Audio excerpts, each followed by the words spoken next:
Welcome to the Secrets of College Planning. I'm your host, Anthony Uva, and today we're going to get some insight into skiing and snowboarding at the college level. My guest today is Dan Kemp. He's the consulting for ACE's Educational Consulting. And welcome to the show.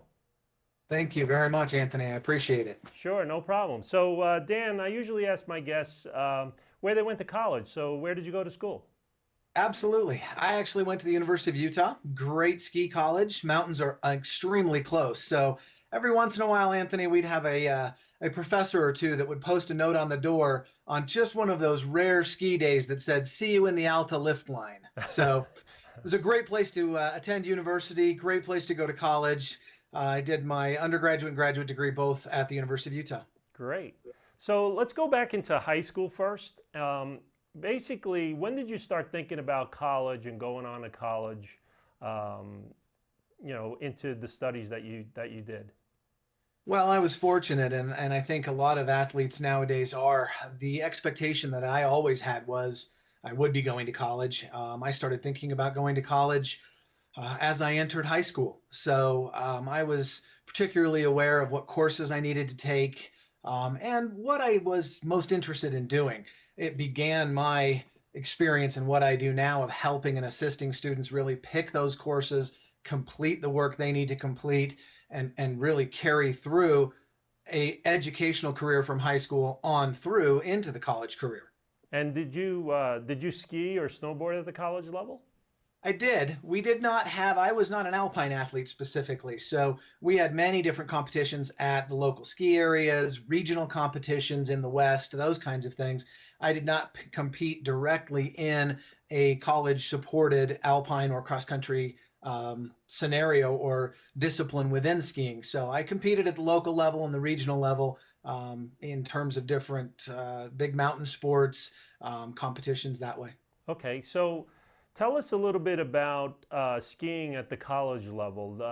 What do kids need to have in high school to go on to college and ski at the college level? Anthony, it's actually really interesting. It is a competitive scenario. The Division I, Division II, NCAA supported sports in terms of skiing and snowboarding at the collegiate level are in the alpine disciplines, downhill, GS, or giant slalom, and also slalom in the alpine events, and then also cross country. So we were looking actually at a few statistics, and I'll just look up here and discuss for a second, but the disciplines that are supported, we talk a little bit about approximately just under 13,000 alpine and cross country athletes in the high school competitive regions and clubs and sports that compete. At the college level, there's just over 500. So it's actually quite competitive in terms of NCAA supported Division I and Division II skiing at the collegiate level. And how many schools at the college level have skiing as an NCAA sport? It's interesting to note there are different regions. So you have eastern side, you have western side, you have central. Ultimately, there's about 42 colleges that compete in different scenarios throughout the alpine discipline. So that's not only Division I, but that is about the total number of colleges that are competitive in skiing. Okay, so now is skiing mostly timed where kids have to have a time in a specific event to get to the college level? Is there a specific time they need to reach? Correct. It's very, again, the competitiveness in terms of skiing. It's interesting that you bring up timing because so many of the different disciplines, and what I've really found here at ACE's Academic Consulting is that in the alpine disciplines and the cross-country disciplines, obviously the fastest person down the hill wins. It's a timed event. In other alpine and winter sport disciplines, skiing, snowboarding, you have aerials, you have moguls, you have slope style, you have big air competitions, you have half pipe. These are judged events. So there is a subjectiveness and an objectiveness as in terms of timing and judgment from certified judges and things in different sport disciplines. And as I began this career, as I really started to analyze and work with families that needed assistance in completing their high school scenarios and high school careers because of real success in sport, the USSA or US ski team really started adding and was able to add new disciplines. So, Anthony, things like ski slopestyle and skier half pipe and snowboard half pipe, these are disciplines that were added to Olympic venues and Olympic sport. And the athletes in these sports became younger and younger. So the disciplines, the individuals winning and medaling and reaching that podium, that top podium status in these disciplines were 15 and 16 and 17 years old. Wow. So within this scenario, we started to recognize at the ski team and also myself individually that we had sport athletes that were reaching the pinnacle of their success sometimes in the 15, 16, 17-year range and needing to travel 5 months or more in the winter months, making high school before the collegiate side of things really a difficult scenario to complete. Okay, so now kids in high school that are skiing at the high school level, is it more that you want them to do more outside the high school competition and more personal training than just the high school schedule that they do? That's a good question. And that's really what does happen. So as students, what we've recognized so frequently in the analysis of the sports and this addition of newer, younger, achieving sport athletes, the reality became as they experienced more and more success in their sport, they were required, if you will, or had the opportunity, I should say, to then travel more frequently and compete more frequently. Things like the World Cup, things like additional training in the Southern Hemisphere in the early part of the season. That might be end of August, early September. School starts. A winter sport athlete that is really pursuing the highest level of achievement in their elite sports would be in New Zealand or Chile, where the snow is. So our training, our competition, and our travel became so extensive that typically as they experienced more success athletically, they began to have more and more difficulty academically. Wow. So now I guess it's an expensive sport. Do parents need a lot of money to have their kids in this sport? Well, that's a good question. And unfortunately, it is an expensive sport. There is a tremendous amount of travel. Right now, I have students all over the world, literally. Wow. So the reality of the dollar amount, I want to say no, you don't have to have a lot of money to compete in terms of it because there are those genuine talent athletes that are just really reaching those top pinnacle positions that I mentioned, the top podium status, without all of the dollars and cents, if you will. The reality is many different sports require different scenarios. So in the alpine events, more time on snow, more miles on the skis often means more success. And so the right coaching is essential. The right training is essential. The right equipment is essential. Oftentimes that requires dollars and cents, if you will, to go chase the snow. So they call it the winter circus for a reason. And sometimes it truly is a circus. So now at the college level, you were saying before there's more than just alpine skiing and stuff. Is there more intramural type sports at the college level for this? Well, again, that's one of those. We'll segue a little bit into the reality of dollars and cents. Colleges are certainly not able to support many of the different sports. It costs hundreds and hundreds and thousands of dollars to create a World Cup super pipe, half pipe event. So they don't have the ability for training and to keep up a winter venue. So they utilize those sports are not able to be supported in a college scenario. So cross country events and alpine events are truly the history and the legacy that has been for such a long period of time. You look at some of the colleges, Dartmouth, Middlebury, DU, these are colleges that have tremendous history and legacy alpine teams. They're just fantastic. So now how do high school coaches, how do college coaches find these skiers at the high school level? What's the recruiting process? Interesting question. I'm glad you brought it up. It is in the alpine events very structured. So you earn a level of points throughout your successes. So as you win races, the higher point status comes in those higher podium, first, second, and third place, all the way really through the top 30 athletes. So different regional events, different hosted events for the high school athletes where competition is awarded. Again, those top 30 athletes earn certain number of points awarded for first place, 10th place, 15th place, and so on. The higher those point status, certainly that begins to get those coaches' eyes. So recruiting begins as early, well, actually very, very young, 13 and 14 and 15 and 16 to really watch progression. So we see athletes that are finishing in the top 30 and then top 20, top 15. They might podium a couple of times the following year, and their status just continues and their success continues to rise. These are, again, in the alpine disciplines. So much of what I am really excited about and just enjoy doing is working with my athletes and their families, even in those younger levels. So just last month in Aspen at the X Games, we had a 13-year-old girl take a podium. She won a gold medal at X Games at 13 years old. Wow. That is a student who is progressing tremendously. She happens to be a free skiing slope style athlete, so she's not looking at the college scenario in terms of combining her sport and her collegiate academic career.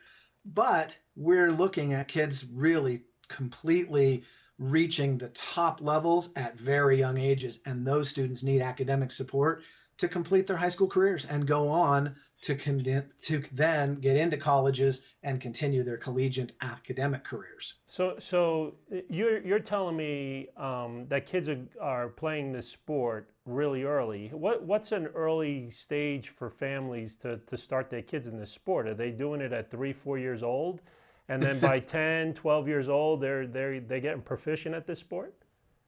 Sometimes, absolutely. One of the things that is just a bit addictive about skiing is everything about skiing, Anthony. It's a wonderful family sport, outdoors. I have 2 daughters myself, and we started gauging when my kids can walk and when they can put their feet in ski boots. So wow. it's a great family sport, and to chase your kids around a mountain in the clean air on top of the snow, just enjoying time together and so on, sometimes just could not be better. So we really enjoy it. We feel like it's just been a fabulous, fabulous scenario. And yes, families begin sometimes as young as 4 and 5 and 6 years old. And then there's those fun little weekend competitions that happen at the local mountains. The club level, the families and the young individual skiers start joining club teams and things of that sense. So again, the progression does begin very, very young, and talent starts to show at a very young age. Coaches, we have kids, again, looking at some of the action sports, Anthony, outside of the collegiate sport, supported sports specifically in alpine and cross country, the action sports areas like X Games, we have 9 and 10-year-old kids going off of mega ramps. These are 80-foot gaps. There are 80 feet between launch and land that these 10-year-old kids have been able to begin training on and be successful within. So now, what's some of the academics needed for the sport? What do kids need to have in the high school level that they're definitely going to get to the college level? It's a great question. And again, I think it's similar and common, although, again, we need to recognize that from a college standpoint, and I giggle a little bit because this is one of those things that skiers and college admissions individuals, and I'm part of the NACAC thing, the National Collegiate Association, those factors, we have to recognize that this is a sport that when competing at the college level is done, and I always say to my athletes, it's done at a college level. Obviously, they kind of look at me silly, Anthony, and they go, well, yeah, Dan, why are you being so silly about this? The reality is college is about academics.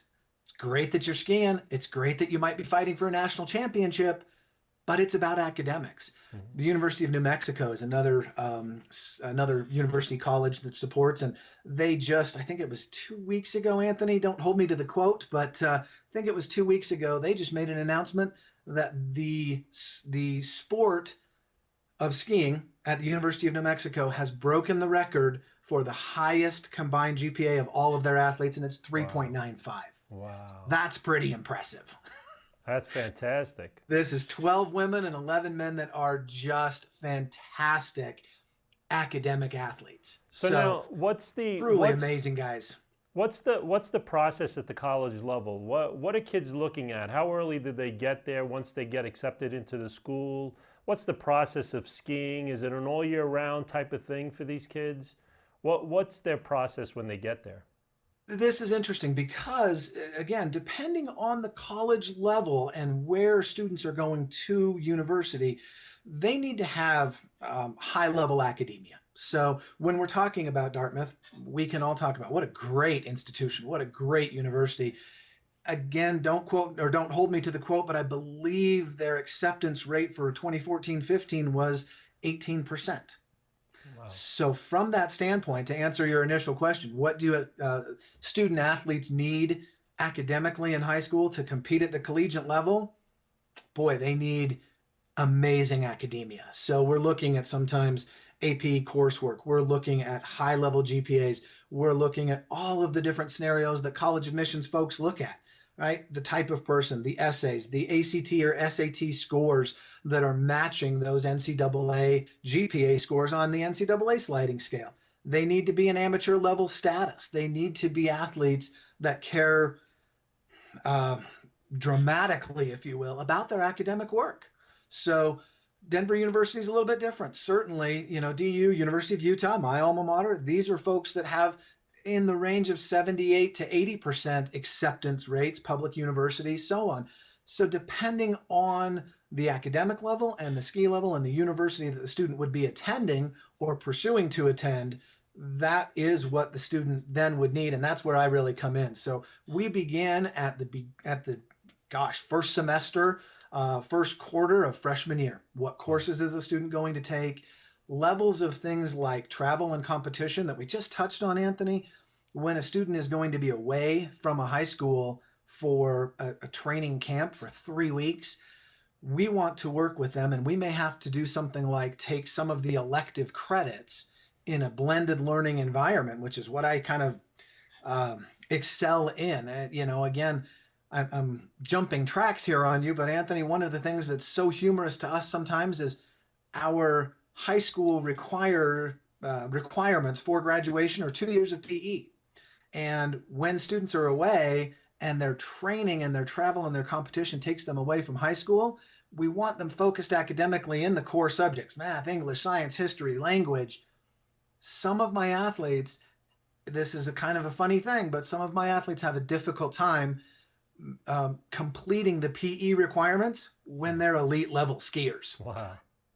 Well, so the season itself for skiing at the college level, would you say it's like November to February, March, or is it longer? Is there extra things that they're doing?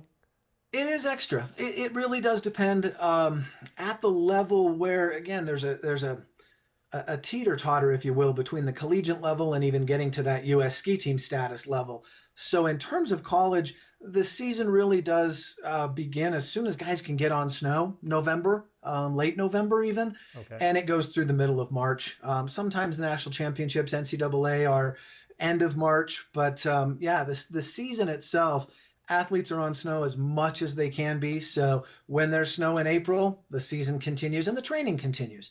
They do a lot of dry land training in the beginning. Really, the physicality of skiing is top notch. Truly, the G forces that downhill athletes are incurring on their bodies and things. People sometimes say skiing is not an impact sport. Well, it is when you crash. That's fun. So we're aware of concussion protocols. We're aware, and we watch very closely towards things like injury. There was a statistic years ago that on the World Cup, which is a little different than really competing at the NCAA collegiate level, you had a 100% chance of incurring a season-ending knee injury, an ACL injury, if you competed on the World Cup for 6 years. Nobody had gone 6 years without having an ACL surgery. Wow. Well, tell me a little bit about your consulting business and how do kids get in touch with you if they wanted to talk to you? Absolutely. Pretty easy to do, but the very best way is to communicate and reach out. So parents and families oftentimes just make that initial phone call. Pretty simple. I'm based here in Utah, so I have an 801 cell phone. It's 801-330-9178. My email is, again, pretty darn simple that way, dkemp@acesacademicconsulting.com. And collegiate athletes, in particular high school athletes, Anthony, just like with so many other sports, if we wait until, oh gosh, freshman year, first semester, we've already taken the ACT and we say, hey, I want to try and compete at the college level in alpine skiing, we got a pretty big uphill battle. We want to start early. We want to start early in those high school years. Great. So you're getting to all of these 42 schools that are out there. How do kids from the South that want to do skiing, how do they get involved in a sport like that? That's a great question. And we do have some really fun athletes. We have a couple of free skiing athletes that began by starting up a nice little rope tow on a farmland kind of thing and building a ramp to get any kind of actual elevation. This was in Indiana, and he's now one of our best free skiing athletes. Wow. So it can happen, Anthony. It's not too common. To be blunt and honest, skiing is a winter sport. It is an alpine sport, it is a mountain sport. So most of those kids that start in the South end up at a point spending a lot of time in Colorado and spending a lot of time in Utah, where the terrain is, where the gates and the training and the coaches tend to be around where, these are the hubs of skiing. Yeah. So is there anything that these kids can do after college? How do they get to, let's say, the Olympic team or anything like that? What's the process that they take there? You bet. Really, the ski team has a great scenario, great system that way, but there are multiple stages in the ski team, an A level or a B level, C level, D team or development team athlete has several years. And we look at this and we look at some of our top skiers. A Bodie Miller is 38, 39 years old. So these are guys that are well beyond that scenario. The U.S. ski team starts to really, again, identify those development athletes, those young, up-and-coming 15, 16, 17-year-old athletes, and they introduce them to new coaching opportunities, new travel and training opportunities.